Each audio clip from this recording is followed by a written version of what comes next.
The problem I hear most people talking about when it comes to making sourdough recipes with fresh milled flour is that the dough and the flavor and the texture of the recipe isn't the same with fresh milled flour as it is with all purpose. But we can make fresh milled sourdough baked goods that aren't just similar to ones made with all purpose flour, but better. So to kick things off here, I am making sourdough cinnamon rolls, and you can find this recipe over on my blog at moonandmagnolia.com. That recipe calls for all purpose, but you'll see in this video how you can adapt that to fresh milled. So what I'm doing here is I am first milling 50% soft white wheat and 50% hard white wheat. What I want here is for that soft wheat to give these more of a pastry-like texture, but I need that hard wheat to develop the gluten strength. How you use and adapt soft wheat versus hard wheat is pretty different. I have a full fresh milled flour beginner's guide over on my blog at moonandmagnolia.com and here on YouTube. I will leave that in the description box below because I go into more detail about that. So generally, you want to use a hard wheat anytime you are making something that needs gluten structure, which often is cinnamon rolls. But the reason why this works is because I'm also going to use baking soda and baking powder later right before baking these. So I don't necessarily need all of that gluten strength to create a light and fluffy dough in this case. And that's a pretty useful hack here. Now, one thing I want to note, when I'm mixing this in the stand mixer, the first thing I'm doing is using my paddle attachment.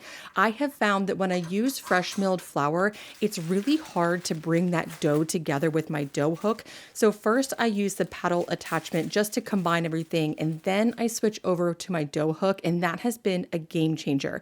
But what happened here is I had too much hydration in my dough because of that soft white wheat. So first I added some flour and then I added too much. So now I'm adding a little bit of water. If you have to add water to your dough, I recommend just adding it and then mixing it in by hand. The dough hook seems to glide right over the dough when it's wet when you're using fresh milled flour. I found that it works better just to mix it by hand for a second and then put it back into the stand mixer. And you can see here, after about 10, 12 minutes or so in the mixer, this passes the Windowpane test beautifully.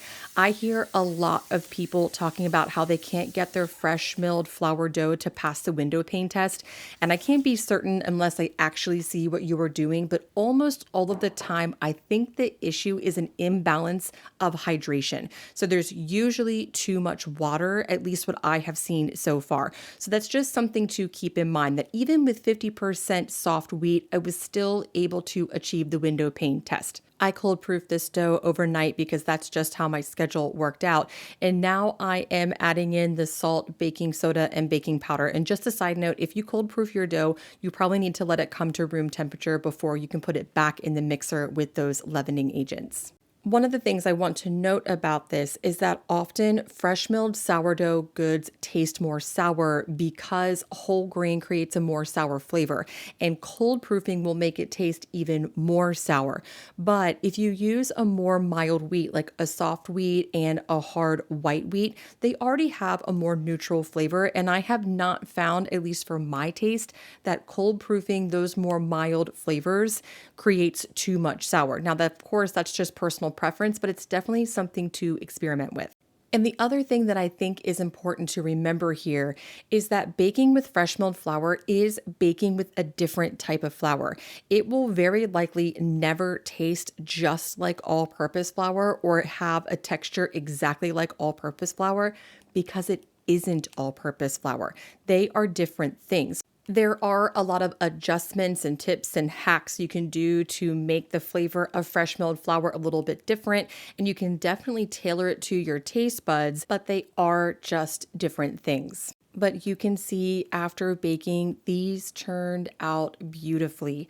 Adding that soft wheat really gave them a beautiful and light pastry-like texture that I wasn't really able to achieve with all hard wheat. I made these before with all hard wheat and they were just a little too dense for our liking, but these are delicious.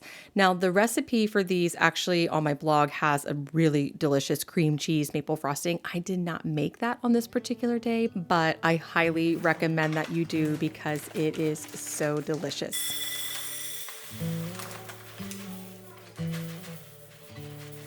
Okay, let's talk about a regular old no-knead sourdough boule. So I've been making my no-knead sourdough recently with 50% kamut and 50% hard white wheat. And kamut is a hard wheat, but they have different flavors, and combined they make a pretty mild sourdough flavor. But the real thing here is, one, you need to experiment with the flours and the flavors that you like. But also, when you are making sourdough bread or any bread that requires gluten development, hard wheat is really important. You need the gluten development to strengthen the dough so it can hold air pockets. I know it seems a little counterintuitive. If you think about a strong dough, that seems like it would be a tough dough, but a strong dough holds air, which makes a light and fluffy dough. The other thing that is really important here is that you increase the hydration of your recipe. Hard wheat absorbs more water because it's a dry wheat. So you usually need to increase the hydration by about 5 to 10%. And you can see this is really sticky, but it is as sticky as my regular no-knead sourdough with all-purpose flour. So you want the quality of the dough to feel the same. One thing when it comes to the dough hydration is I do recommend in the beginning when you first mix the flour and water together is to let it sit for 30 to 45 minutes. That will give you a really good indication if you need to add more water or if you've already added too much, because that gives the flour time to absorb that moisture. But the other thing about baking with fresh milled flour when it comes to the quality of the dough is it really should feel like any other dough. It might feel different because it has the bran and the germ in it, so it has a little bit of a more granular texture. But if you know what dough should feel like with all-purpose dough, you are looking for the exact same qualities in your fresh milled flour dough. So don't think that it needs to be something totally different and that's a totally different ball game. Yes, there are adjustments to make, but good dough is good dough no matter what. So, a few things to keep in mind when it comes to bulk fermenting your fresh milled sourdough, and these are just based upon my experiences only. I have found that my fresh milled sourdough bulk ferments a lot faster than all purpose, and I've also found that if I let it rise more than 30%, the quality just isn't quite right. It seems like it's just too much for that. And I think that's probably because the gluten structure in fresh milled flour is a little different than all purpose. So 20 to 30% rise for the bulk ferment is good enough, at least for the bread that I am making. Now, I let this cold proof overnight because that 50% kamut and 50% hard white wheat really, for me, are not too sour with a cold proof. And that cold dough has a better oven spring. So once I turn it out, I'm just giving it a little bit of a score, and then I bake it in a hot Dutch oven. But one thing to note about oven spring, again, just in my experience, fresh milled flour does not have this same dramatic final rise in the Dutch oven like an all-purpose flour does. Again, I think that's the gluten structure. I think that's just the nature of it, but it's still so beautiful. And my husband and I both agreed this is the best tasting sourdough I have made. We love the 50% kamut and 50% hard white wheat. And my 3-year-old begs for more when I make this. I mean, she always likes fresh bread, but she really loves this one. So I do recommend giving that blend a try. If you head over to my blog at moonandmagnolia.com and search same day fresh milled sourdough, this is the recipe I use. The only difference is I used 50% kamut, 50% hard white wheat, and I did an overnight cold proof, but the rest of the recipe is the same. Okay, last up is a super simple sourdough flatbread. And I want to show this because I do want you to know that not everything has to be really complicated when making fresh milled sourdough goods. This is such an easy recipe. Again, I'm using a hard white wheat, and that hard wheat needs more hydration. So the thing with something like a flatbread or a sandwich bread that's enriched is that you can get that hydration from other things than water. So in this case, I added just a little bit extra olive oil, a little extra cottage cheese, which actually the recipe calls for sour cream, Greek yogurt, or ricotta, but I didn't have any of those, so I just used cottage cheese, and it totally worked.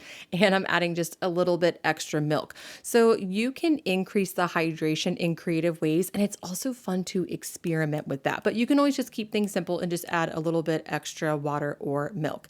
So I just let this bulk ferment for a few hours. I think it was about 3 hours. And until it seemed light and fluffy. Now, fresh milled flour does ferment faster, but enriched doughs take a little bit longer. So the oil and the sugar and the cottage cheese and milk does slow that down a little bit. So you can let it bulk ferment longer than that. But this is as simple as mixing the ingredients together, setting it aside for a few hours, and then dividing and rolling the dough and cooking them on a hot skillet. It really is as simple as that. You do have to wait a little bit for the dough to ferment, but the hands-on time is pretty minimal. I have another really easy fresh milled pizza dough recipe over on my blog at moonandmagnolia.com. I will leave that in the description box below, but that one comes together in about 5 minutes flat. So there are ways to enjoy the benefits of 100% whole grain sourdough and making fresh milled sourdough goods without a lot of extra effort. We topped these with some caramelized onions, sauteed spinach, smoked chicken, a little bit of barbecue sauce, and a sprinkle of cheese, and they were delicious. And these freeze really well too, so that's another great way to get some fresh milled grains easily into your diet. Over on my blog, I do have a growing list of fresh milled tutorials and recipes, so make sure you subscribe to the email list so you can stay in the loop when new ones come out. I will leave a link for that below in the description box. I publish 2 blog posts a week, so there is always something new to learn and try. If you found this video helpful, don't forget to subscribe and hit the like button below. I hope this was helpful, I hope it was inspiring, and I hope you're making the most delicious fresh milled sourdough goods. Thanks so much for stopping by today, and I'll see you again next time.